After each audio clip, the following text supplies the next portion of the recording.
Imagine a future where scientists can develop new, better-tasting, disease-resistant crops in just 1 year instead of 5, thanks to a mind-blowing combo of gene editing, AI, and robots.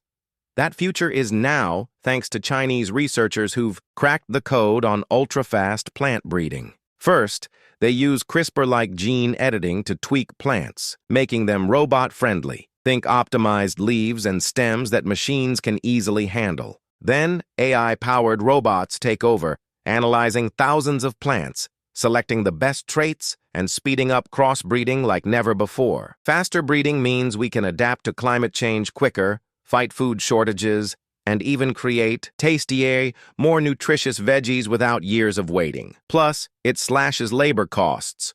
Robots don't need breaks. This isn't just farming, it's sci-fi farming, and it's here to change the game. Could this be the key to feeding billions in a hotter, harsher world? Let me know what you think in the comments below.